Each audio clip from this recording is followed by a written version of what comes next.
Welcome everybody to this edition of Attention Talk Video. I'm your host, Attention Coach Jeff Copper. Our topic today is how do you know if your ADHD meds are working? And with me in our virtual studios is Dr. Charles Parker. Dr. Parker, welcome to the show. Hey Jeff, thanks for having me. I appreciate it. The topic of this show actually came about because one of our listeners on Attention Talk Radio sent me, I can't remember if it's a Twitter, email, direct Facebook post, but how do you know if your ADHD meds are working? And I say that when I'm working with them, or people call me up and say I'm on meds, we always use that phrase, pills don't teach the skills. In other words, they kind of help the symptoms, but they don't teach you how to get organized. And so there's a multimodal approach that's here. But from the pill itself, from your perspective, how can they tell if it's having an impact in the way it should? Well, I'm very much with your previous interviews with Dr. Russell Barkley in this regard. Because really what you're trying to treat when you're treating ADD is not inattention or hyperactivity, although those are the macro presentations. They're the obvious presentations that you would want to see the inattention corrected and the hyperactivity corrected. But we're really looking at correcting metacognitive problems, how you handle yourself, how you see yourself and how you correct yourself, how you manage your own behavior. That's executive function. That's a very broad term. And even in my book, when talking about medications, what I do in my book is try to break it down along the Russell Barkley line. What is the brain function that we're trying to correct, not what is the appearance we're trying to correct. Now, truth be told, most people are still working on appearances because that's the standard of care right now. Is the person paying attention? Are they not paying attention? Are they hyperactive? Are they not hyperactivity? Suffering from hyperactivity. But as you well know, Jeff, from having interviewed Dr. Barkley and others, you do a great job with the show here, is the issue is really more than just those external appearances. It can be affect can be involved with it, emotions, anger, irritation, and one of the things that I've been spending a lot of time talking about since 1996 is anxiety. Anxiety can be cognitive, and anxiety can be affective, somatic, emotional. Now, cognitive anxiety can be a manifestation of executive function problems. Working memory isn't working. I have a whole video on this over at my channel at YouTube, Dr. Charles Parker, where you can see that the anxiety is where a person's thinking without acting. And that thinking without acting can have an anxiety component to it where they're running around, and that would be a target that's completely different than inattention or hyperactivity. So the targets, defining the target, is the way you know whether it's working. So many people come in and ask me this very same question, Jeff. How do I know if it's working? Another important avenue on this is the therapeutic window concept. Is the person in the therapeutic window? Are they out the top of the window? Are they down here and it's just not working at all? I don't know what's going on. Where is the window? You want the person in the sweet spot. If it's not working, it's not working. Very likely the person is below the effective range of the medication. That's why we spend so much time talking about duration of effectiveness. These medications should work a certain length of time. And if they're not working a certain length of time, they're not effectively dosed. DOE is the magic word there, and it's not a female deer. That is duration of effectiveness.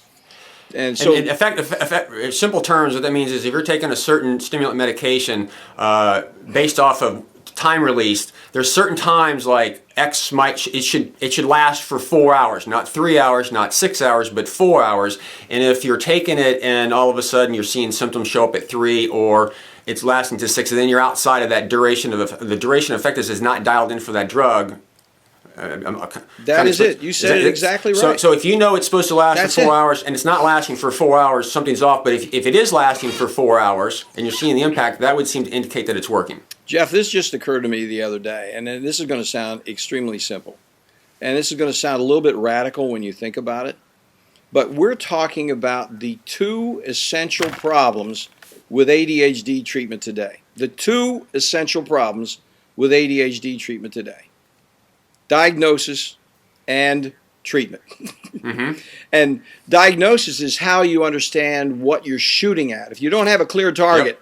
well, then you shouldn't be shooting from the hip and putting bottles up on the fence and blasting away. If you don't know what you're shooting at, then Yep. Yep. that's number one. Number two, if you have a weapon, if you forgive the expression in this gun control situation going on, it's a terrible situation in the United States, but if you follow the target principle and you are in fact shooting at something in a defined kind of way, you should know what the heck you're shooting. And you should know how that medication works, how it should work. We just did this other on 2D6. That's partly related to how is the medication working, Yep. how is the medication expected to work. So diagnosis is one point and treatment is the other. Can you imagine we have millions of people around the United States suffering with ADHD that don't have clear diagnostic treatment targets and have confusing treatment practices? Take this and tell me if Yep, it works. yep. I'll talk to you later. That is, So- it really gets under my skin, obviously. Yeah. So taking the clinical side, and I'm gonna take what you said. I'm gonna boil it down a little bit, and correct me if I'm wrong. Is I look at ADD, it's not an attention issue; it's a self-regulation issue, which is an executive function or cognitive thing. But two big things that are at hand in regulating are your attention and your emotion.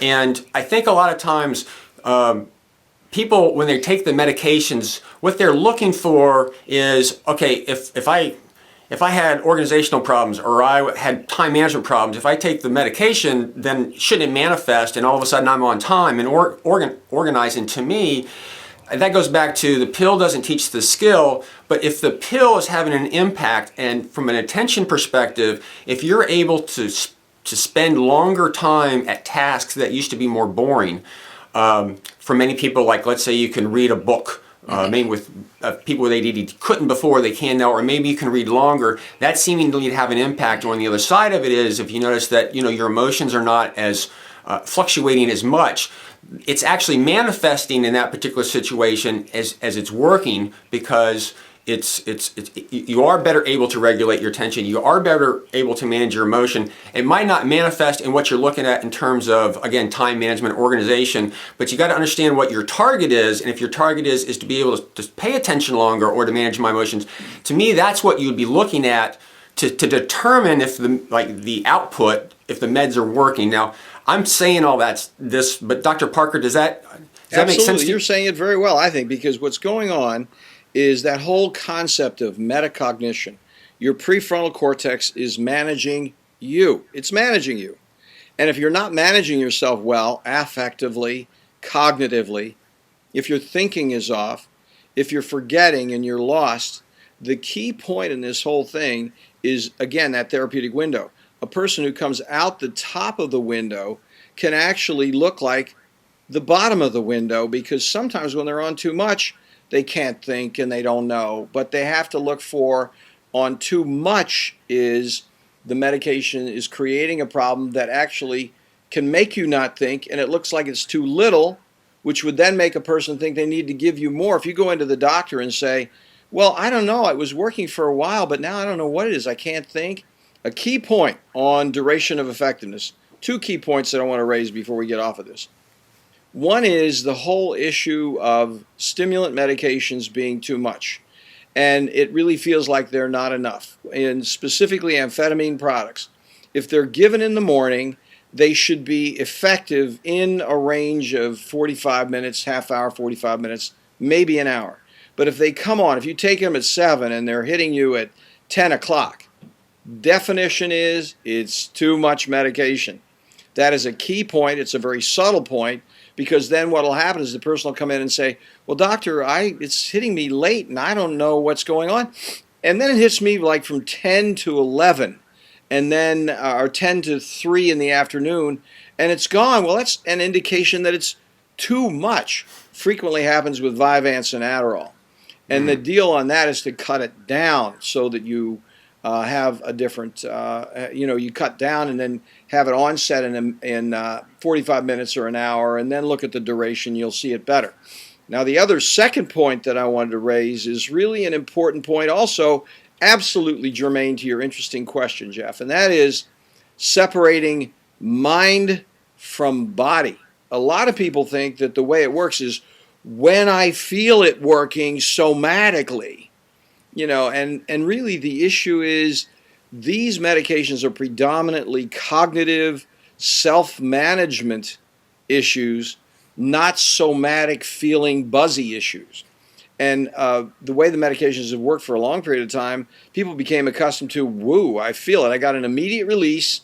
It hit me because that PK curve, that's the pharmacokinetic curve of the way it goes into you, whoom, you feel it hit you, and then it comes down. And what the pharmaceutical companies have been trying to do, God bless them, is get away from that slam against the wall.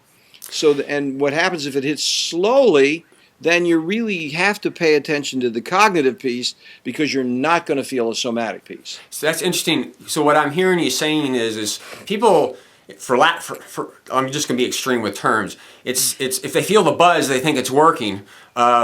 But we have a lot, right now we're doing a lot of time release stuff, so it kind of grows in slowly. So if you're paying attention to that, you're not feeling, maybe you're paying attention to the wrong thing, particularly with some of the longer lasting drugs right now.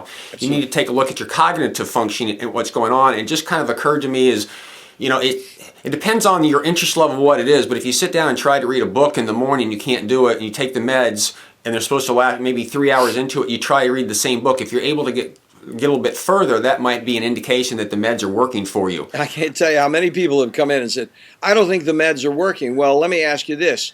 What's going on after school? Well, I'm getting my homework done. I'm doing very well, but I don't feel it. Well, that's working. You're doing what you need to do. You're getting your homework done. How are you handling your family? Well, my family, we're all getting along much better and we're happy, but I just don't feel it like I did that other stuff. Well, it's working. That's the way you know it's working because you're handling yourself so much better. This has been it's been a very interesting conversation because you got me thinking about this, and I'm sitting in the seat of a viewer now and saying, okay, there's the medical side that's kind of up there, and I kind of get all that, and the outcomes I want is I want to be on time or organized, or I want to not procrastinate at the end. But there's this middle part, the cognitive side. Some of the things that you're doing that you want, like the procrastination, the organization, and stuff. Again, that's an outcome, but the process is: are you able to sit down and stay on task or regulate your emotions? And to me, that's really what you should be looking at as a measure to see if it's making any sense. And again, that measure might be, trying to read a book in the morning without it, and then reading it later. It might not have it. You might not be able to visibly see it in a grade as of yet on a test or something like that. But if you're able to spend more time on that book than you were before, it's having an impact. That is and would be a good thing. That is exactly the deal, Jeff. Well said.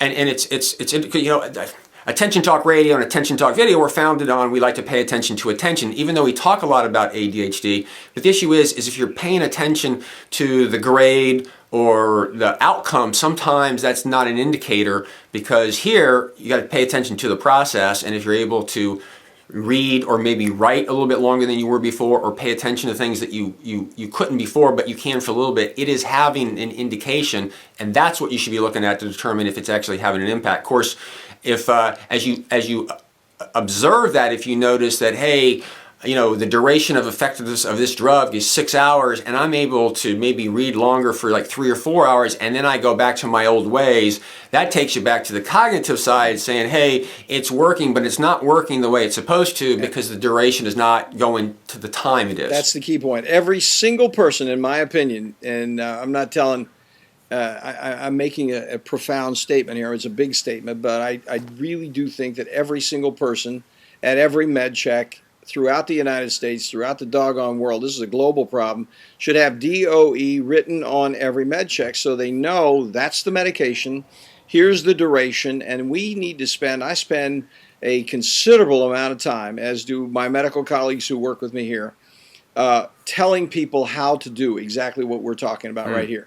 And it takes a while. This is, we need to be forgiving about this, because a person just identifying that that they do have attention deficit and and they are on meds that are treating that executive function disorder, they need to spend some time learning and being taught how they work, what the criteria are, what's the DOE, what's the sweet spot, how all that works, because we need to really pay attention to treatment protocols. Absolutely. It's interesting because understanding treatment protocols to get that side right. Then again, the other side is a little bit more my area of coaching. Is if as we say, if the physical mind is optimum through the medications. Excuse me, the brain rather is the vernacular. Then the mind is actually understanding how to apply it, the skills type of thing. And on my side, I do a lot of working with people. If the meds are working, when we get to procrastination, how do you get around and manage that stuff? Because everybody procrastinates to a degree. The question is how much. So, Dr. Popper, we need to kind of wrap this up a little bit. For anybody who's got some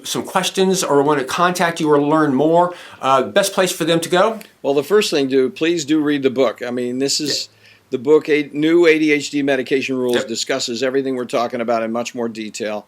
And then I've got a treatment site, CorePsych,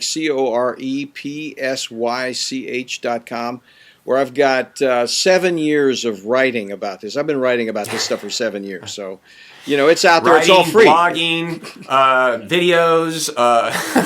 It's all free. I mean, this is not a money-making deal here. This is like, let's get this thing changed by public information and really educating the public. Yep.